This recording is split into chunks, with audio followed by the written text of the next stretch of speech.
Hi, it's Brad. Thank you so much for listening to AJFF In Conversation, the Jewish Film Podcast. My co-host Sarah and I, like everyone at the Atlanta Jewish Film Festival, are so grateful for your support. Whether you subscribed in your podcast app or are leaving us ratings and reviews, every little bit helps. What perhaps helps more than anything, though, is your financial support.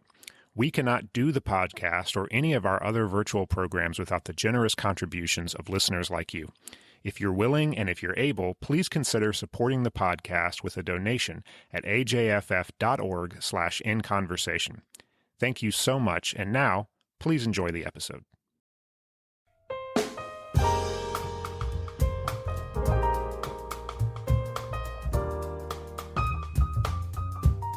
Hi, I'm Brad Pilcher, and this is AJFF In Conversation, the Jewish Film Podcast. It is also, wait for it, 2021. That means it is almost time for the annual festival, which, yes, is a thing that is happening. I am very glad to have 2020 in the rearview mirror for obvious reasons, but I'm also very happy that we spent the bulk of that year planning for how we can host a film festival when it's not so safe to pack into a movie theater.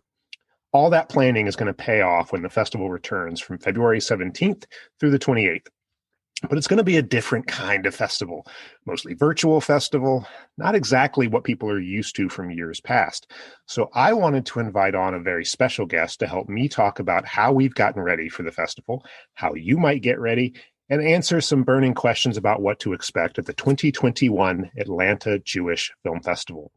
Sarah Davenport, you are the Special Projects Manager at AJFF, which puts you front and center when it comes to festival ticketing, building our new virtual cinema, and helping us work out the logistics for how all of this is going to work. Thank you so much for joining me today.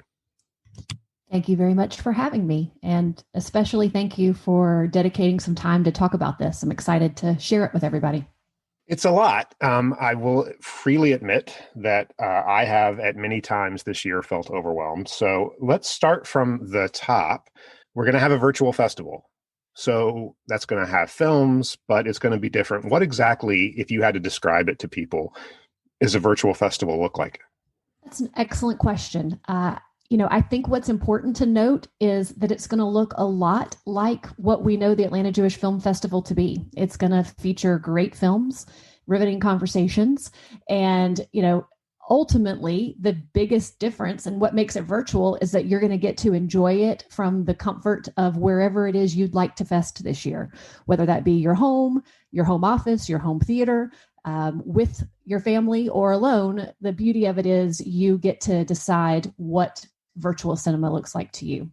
So really the only difference is that rather than getting in your car and driving somewhere to a movie theater, you're walking into maybe a different room in your house to enter your own personal virtual cinema. You make it sound so simple. Well, I like to hope that it is.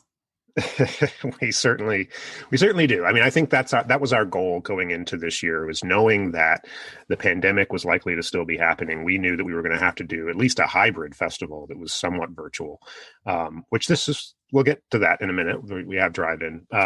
But we knew, knowing that going in, we knew it was going to be a real challenge to do it in a way that people found user-friendly.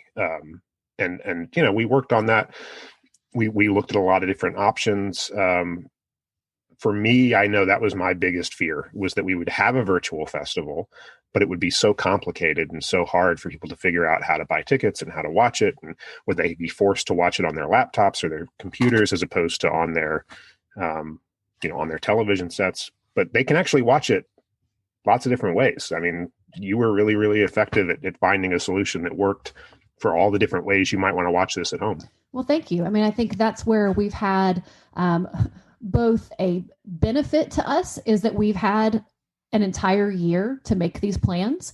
The only negative is that, as we all know, a lot has happened since last February when the festival ended.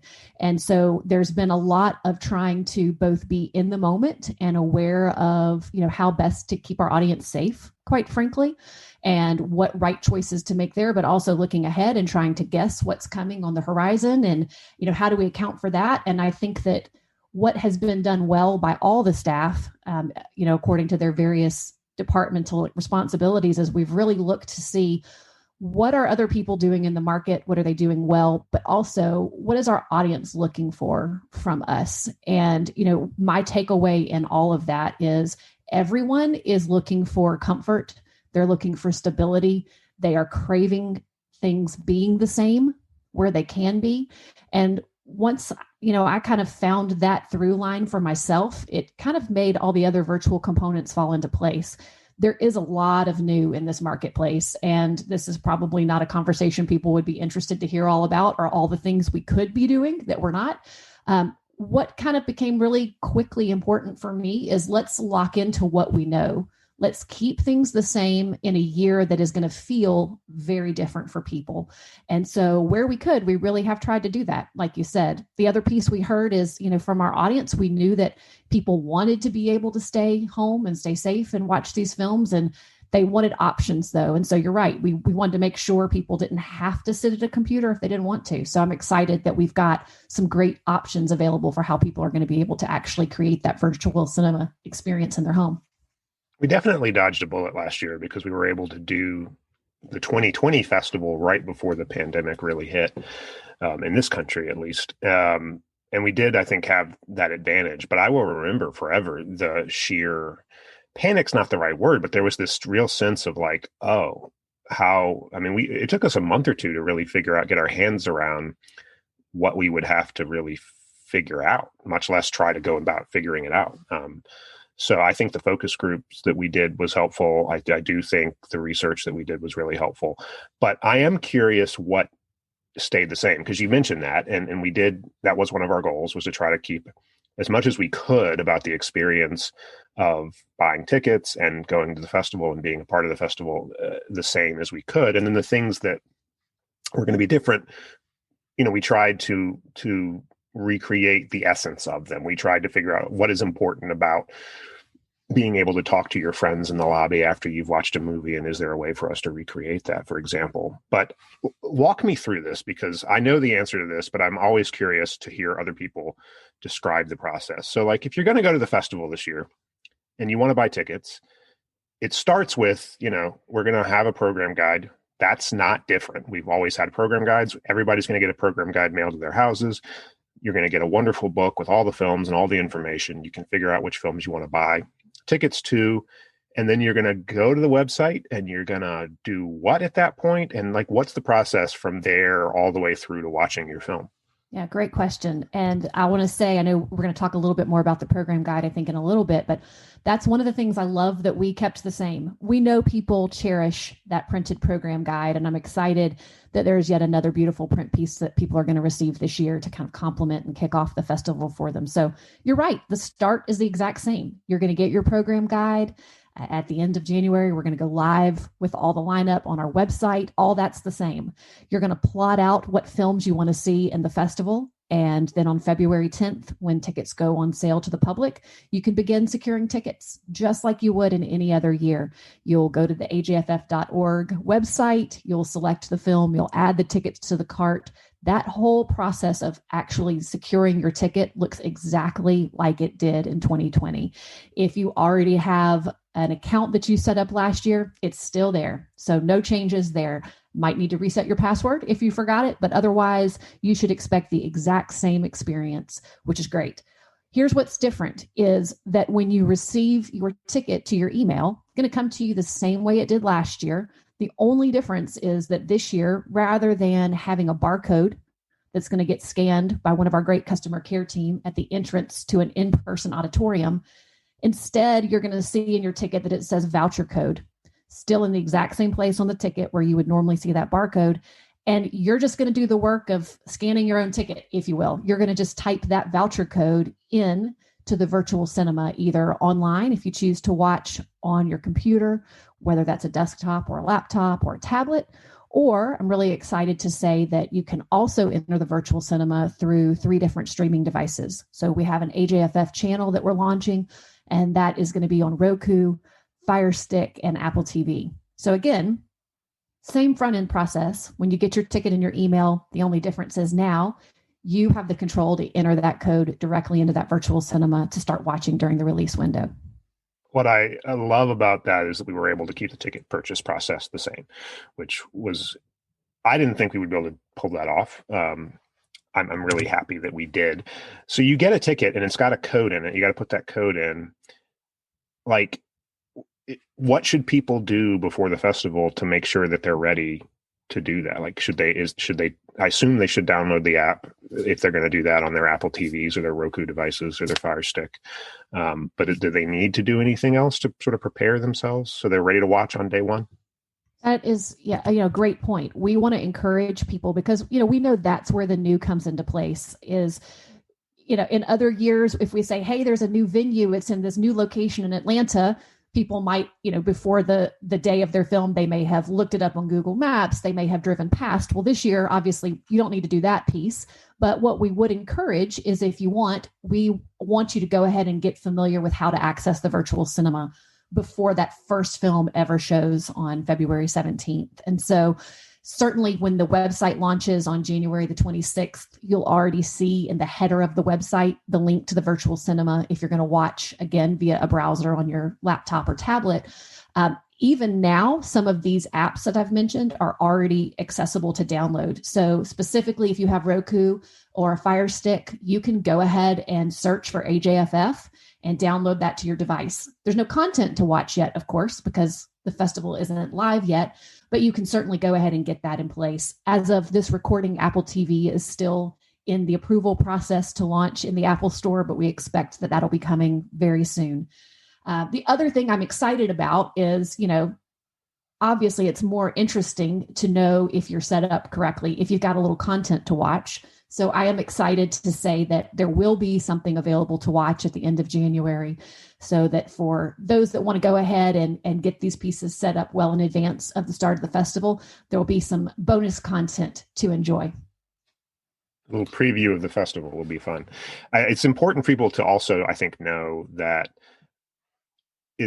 all the films are not going to be available the whole time of the festival. It's not like you're buying the film and then you can immediately start watching every single film and just watch them whenever you want during the festival. The festival is 12 days long. And what that means is that we're releasing films sort of all the way through the process of the festival. So how does that work? How would you explain that to people, these sort of release windows? Yeah, and that kind of gets into one of these areas of things that are the same, but also a little bit different. So one thing that is the same as with a typical festival year is, in a typical year, there is a screening date and time and location where you can watch a film. That same premise is what we're using for 2021. So there is a day that a film releases in the virtual cinema. What's different is rather than having one fixed time or perhaps two or three fixed times to go somewhere and watch the movie. Instead, the audience gets a release window, which means starting so for instance, on February 18th, there will be films that will release at noon, and those will be available for 72 hours in the virtual cinema. So if you purchase a ticket to watch one of those, you can pick when during that 72 hours you would like to start your viewing experience. As I mentioned on February 18th, that's our first day that we will release films, but then we'll have new films releasing every day for 9 days following, all the way through. So films will be streaming all the way through February 28th. Which is a lot of fun. Yeah, it's a little confusing, I think, at first for people to sift through the films because there is an opening night on the 17th that is essentially a live stream that evening that is different from all the other films that will be released, and there is a closing night that happens just like opening night does at the end of the festival in the evening of the 28th. But it's in that in between time that you have all these other films that are available to watch virtually in these release windows. And I think noon is going to be I feel like lunch is going to be a big deal during the festival because every day at lunchtime, a new batch of films will come online for 72 hours to watch. So I have this sneaking suspicion that lunchtime movie viewing is going to become a new kind of hobby for people for those 12 days of the festival. They're not going to want to wait. They won't have to. Maybe I'm wrong. We'll see. But we do have some cool virtual lobbies that are also happening at noon during the festival that I'm sort of looking forward to. These were our attempt to kind of recreate that experience of talking about the movies after you had a chance to watch them. So there are 5 of those during the festival that are happening at noon on very specific days of the festival where we're talking about a particular film. And if you've watched it, you can log in. It's a Zoom meeting. You can, have a moderated discussion around that film and sort of try to recreate that experience. But also, you can see your friends. You can see other people who are also taking part in the festival. So that part is also tethered to noontime. It's tethered to lunchtime. I am really excited about that part of the festival because I always like the discussions that happen, after you've had a chance to see the film. And we were worried about that. We were really thinking through. That's a big part of the festival experience. It's not just watching the films, it's talking about the film. So how do we recreate that? We couldn't do it for every film. We didn't have the capacity to do that, but we tried to do it for those 5 days of the festival when you can log in for kind of a live discussion at noon. Those are going to be really cool, I think. Yeah, I would agree. I think that is, everyone's first concern with a switch to virtual is, are there going to be movies? Are they going to be good? We realized really quickly that, yes, there are a wonderful slate of films, and we've got plenty to provide a great slate to the viewing audience. That kind of secondary concern that I think we as staff felt pretty quickly before we even heard it from any of our festival goers, but then quickly as we've talked to them, have heard it echoed from them is, it's all those other pieces that you kind of take for granted. Maybe, I had one person I spoke with that said, I never thought I'd say this, but I'm going to miss standing in line for a film because I realized in waiting for the auditorium to open, that's where I made connections with other festival goers. And I heard, I learned about films that maybe I hadn't considered watching. I got the lowdown on why that was important. And so I think, we knew that we really needed to focus on trying to build those opportunities for connection, and that getting great movies in people's homes for them to watch, that was really the easy part. And I'm really excited. Like you said, I think that the virtual lobby is going to be a great experience for people. I'm excited about some of the things that have been talked about as far as how those conversations will take place. I'm also really excited that we are still able to offer Q&As, those discussions that people look forward to with filmmakers following the films, albeit they'll be a little different this year. But I'm excited that we have been able to curate a really great list of conversations to provide to people, and that we're going to be able to make that available as well through that virtual cinema experience. I think that's really special. Yeah, I think the Q&As this year will be better than they've ever been because we're in the same way that not being able to be in person created some challenges. You can't have a lobby that people can physically talk to each other in, but at the same time, it gave us an opportunity to do things better because we were virtual. So Q&As is a great example of that because we were able to secure some guests that we would not have been able to fly into Atlanta to be here in person. Their schedules wouldn't have allowed it. We were able to get them involved and make them part of these Q&As because they didn't have to do that. They didn't have to fly here. And we can have longer Q&As. We can have more extended, deep dive Q&As that I think people who love Q&As, who love that part of the festival experience, are going to be really, really happy this year because they're getting more of that. And they're getting more in-depth conversation than I think they've ever gotten before, which is great because as terrible as the pandemic is and as stressful as this has all been for everybody, there are advantages to being virtual. I mean, it's more accessible. If you have a hard time getting to the theater, you don't have to worry about that now. If you have a hard time, sitting for that long, you don't have to, it's like you can experience the festival in a very different way that I think is in some ways an improvement over a traditional festival. Obviously, we want to go back to being in person at some point, but I'm hopeful that in the future years, we'll continue to do this kind of hybrid approach. I want to hit you with some lightning round questions though, real fast, because I think there are questions that will come up with our audience a lot. And I think it's worth trying to sort of take a few minutes and bang through these really, really quickly. You're going to get a ticket. You're going to get a voucher code that you plug into the virtual cinema that makes you able to watch the film. Can you share those with your friends? Simple answer is no. One code allows one playing of the film. So if you have a code and you want to watch the movie, you don't want to share it with anyone, just like you would not want to share your ticket with your friend if you were looking to use it yourself to enter a regular auditorium. However, if you have a code and you are not going to use it, you are absolutely allowed to gift that to somebody. Just know if you give it away and they use it, you no longer have access to use it. How long do they have to watch a movie once they hit play? So they get 48 hours. So from whatever time in that 72-hour window for the majority of the films, when you push play, you then get 48 hours that you have complete access to complete your viewing. So if you need to pause in the middle and pick it up at a later time, you can absolutely do it. Just know you have 48 hours to complete that viewing. I have family that live in New York and Virginia and California, and they love film, and I would love for them to be able to watch these films. And they have never been able to fly into Atlanta. So now that it's virtual, they can all watch these movies, right? So thank you for that question. It's a little tricky. So there will be some films that distributors are okay with us screening outside of the state of Georgia.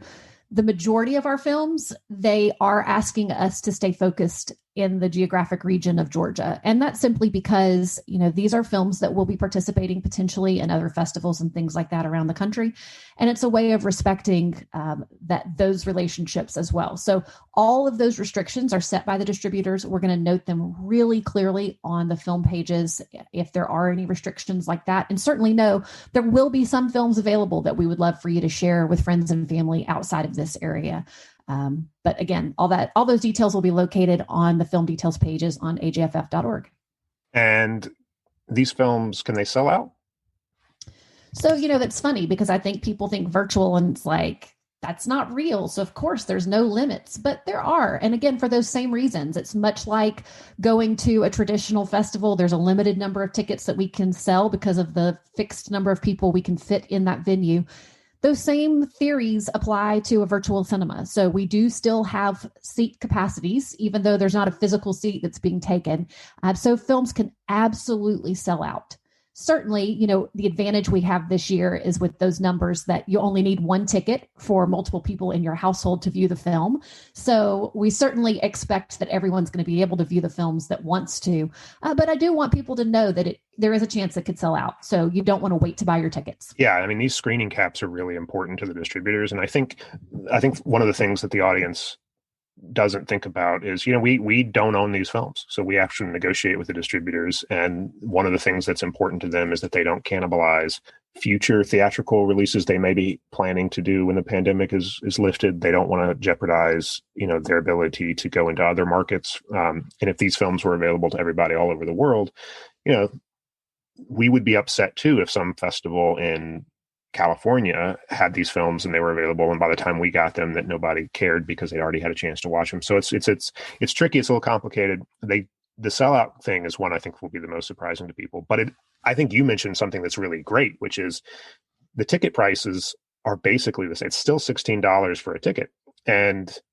that's your whole household. So in the past, if you wanted to bring your family, you might have to buy 2, 3, 4 tickets. Now you only have to buy one. So you're getting a huge deal on this, which for a lot of people, I think is going to be a nice surprise when they get their program guides and they start flipping through and they go, oh, I can see all these movies so much more inexpensively than I may have been able to do it at a traditional festival. And we should mention, we've thrown a lot out here. All of this information will be in the program guide. It will be on the website. There will be links in the show notes to this episode and on the website to all of this information, links to the virtual cinema at watch.ajff.org. There will be a huge frequently asked questions section on the website for all this stuff. So I think that is going to be a really helpful resource to people, particularly the program guide, because we worked really hard to try to create that program guide and make sure that it had all the information that you would need to enjoy this festival in what is, frankly, an unprecedented year. Yeah, I was going to actually ask you about that. So, I keep hearing you say program guide, and I know you've been locked away working very hard, and I know you always emerge with this beautiful work of art. I'm kind of curious if there's anything different about it this year. Is there anything we should know to be on the lookout for? I appreciate that. It is hard for me to look at it as a work of art because it is so much of a labor to get it out the door. For those who do not know, I design, quote unquote, the program guide. I lay it out every year. I'm working very closely with the rest of our team. And I'm very proud of this year's program guide because there was so many question marks going into this year. We didn't know exactly how virtual was going to work. We didn't know how ticketing was going to work. So trying to figure out the plan was really hard. The hardest part, frankly, was we didn't know how many films we would be able to get. the pandemic has affected everything. It's affected what films are made available to us just to potentially put into the festival. So the lineup, how many films it was going to be, like were there going to be shorts programs? We didn't know. And so planning for that was really challenging. But ultimately, it worked out. And we've got a festival program guide that is still very large. It's 96 pages. It's got multiple covers. So, if your friends don't want to keep their program guides after the festival, you can maybe ask them to send you those, and you can collect all the different covers that they all have, which is a fun thing. We started doing that last year. And I think it's been sort of a fun, well-received thing. But if you are used to getting the program guide, I think you will find that the program guide is basically the same as it has ever been. It has the films, it has film details. You're going to go in there, you're going to see a table of contents. You're going to see, if you volunteer for the festival, if you're part of one of our planning committees, you're going to see your name in there. If you're a member, if you're a sponsor, you're going to be listed. We do have a few things about the festival program guide that's a little different. The FAQ section is way longer than it's ever been. It's actually 6 pages long. And that's not because the festival is super confusing. We just wanted to be super go out of our way to make sure we had explained everything, so there was no real questions about how this was going to work. So there's a whole page in there that's just about how to buy your tickets, how to get your voucher code, how you put that into the virtual cinema, and how you actually watch the films. There's a whole spread in there that's just about drive-in.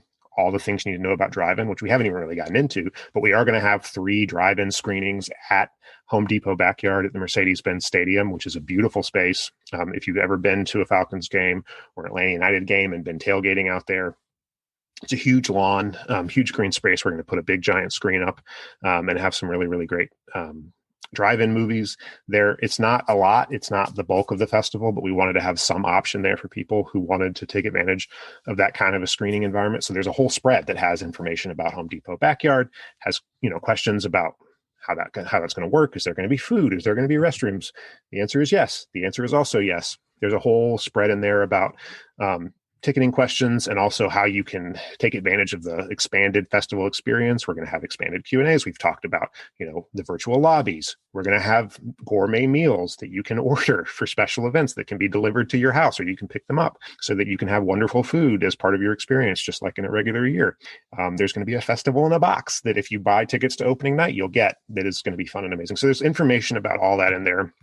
So that took more pages than we've ever had, I think, before. The schedule grid looks very different because we don't have regular screenings like we do at a traditional festival. So we had to do that a little bit differently. So all the different release windows we talked about are outlined in that schedule grid, but it'll look a little different.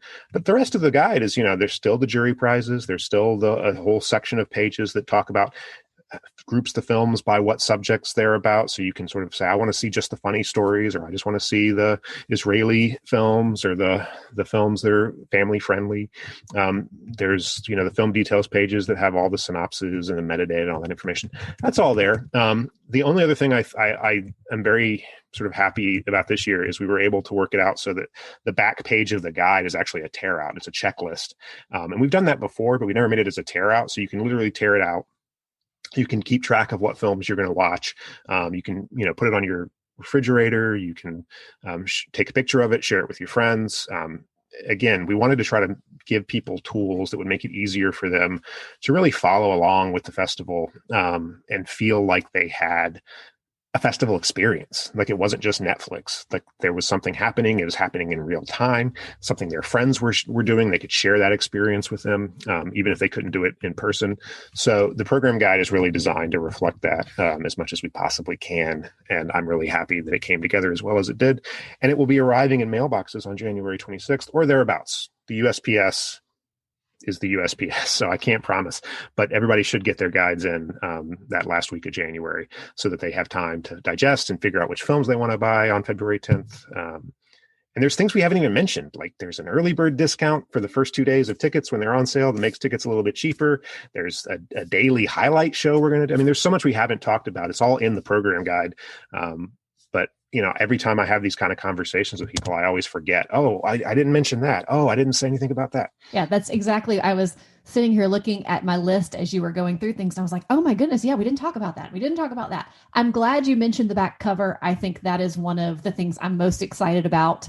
I know people always like to keep a little running list of what they're seeing. And I love that we're giving them an easy way to not only track what they want to see, but to make it really easy to just like snap a picture of it and text it to your friends, to be able to socialize that and know what your friends are watching. I think that's a really cool way of doing that. One of the things too, I know we didn't mention that I think people will want to know about is, typically when they come to see a film, at the end of the film, they're given a little white sheet of paper and asked to vote on that film. Certainly, we're not sending ballots to everyone's houses this year. So will people have an opportunity to vote? That might be the burning question. Can they vote on the audience awards? No, they can totally vote on the audience awards. We're going to do that online. We're going to have a little voting system. So they'll get an email and we'll have a link and they can go and they can vote on the films that they've seen. And we'll tabulate all that information. There will be an awards show after the festival. This is mentioned in the program guide. Haven't brought it up yet, so we'll get it in real fast before we have to wrap things up. Typically we announce the jury prize winners at closing night, and we do a whole presentation as part of the closing night show. We're not going to do that this year. We're going to take the jury prize winners and the audience award winners. We're going to do a whole presentation show that will be streamed virtually. Excellent. After the festival, early in March. It won't be a big, huge thing, but it'll be a nice little award show where we can have, remarks from the winners and really have a way to cap off the end of the festival. So closing night is going to be different. It's a comedy. We'll have some comedians doing some pre-show stuff. It'll be a different feel. So there won't be awards presentations as part of that. It'll be a whole separate thing. But yes, audience award balloting is a big part of the festival experience, picking your favorites, and we will definitely be able to do that. And frankly, hopefully it'll be simpler and easier to understand than it's ever been, because you won't have to worry about, do I tear off the whole corner? Do I only tear a tear in the corner? You won't be physical ballots. It'll all be virtual, but yes, rest assured that is part of the festival experience this year as well. It is nice. Like the more we talk about it, the more I feel like it's nice. Like I'm getting excited myself, because the festival is a big part of everybody's annual calendar. And I am sort of sitting in here with you, and we've all been kind of on the inside of it, putting it together. And it's very easy to lose sight of that feeling that you get every year in January and February for when the festival season rolls around. I am very happy. I said it at the top of the episode, but I really mean it. I have a sort of warm feeling the more I talk about all the different pieces that I'll be able to share. Yeah, I would agree. I usually at this time of year as staff, we've kind of had our heads down, planning, working hard. And we look up and look around on opening night and we get to see, a venue full of smiling faces coming in, pouring in to watch a film. And that is such a feeling of instant gratification for all the hard work, quite frankly. And, a couple months ago, my thought was, kind of a little sad of, we're not going to get that this year. We're not going to get to walk in on opening night and see this huge auditorium full of people and see them enjoying these products. What we've put together. But I'm finding, and maybe it's just because it's the new year and it's, I'm rejuvenated from a few days of rest over the New Year's weekend, but I'm really excited. And even though we won't get that exact same way of seeing people enjoy the festival, like you, I'm really excited. I think the lineup is phenomenal. I think the way that we're going to be able to bring this to people is very interesting, will be easy, frankly. And yeah, I'm excited. I'm excited to see how people are going to respond and anxious. It's going to be fun. So I know we've talked about a lot. I was looking back at my notes and thinking like, okay, if I had to take anything away from this conversation, what do I want to make sure people take away? I think it's just that we have a really great festival planned. And the thing to know is make sure you're signed up for the newsletter so you get updates of what's coming next, and be ready to get that program guide in the mail at the end of January. And then from there, I love that we have the resources in place to kind of keep everybody in the loop of what comes next. I agree. And I cannot say enough how thankful I am that you were here today. Thank you for joining us, and thank you for talking through all this with us. It was a real pleasure for me. So thank you. I've said at different times as we've had to do big group meetings and things talking about this, it's helpful. It's nice to sit down and look back at what we've put together and share those. It makes it all real, and it's exciting to see it come together. So again, I really do appreciate the podcast giving us some time to focus on that this week.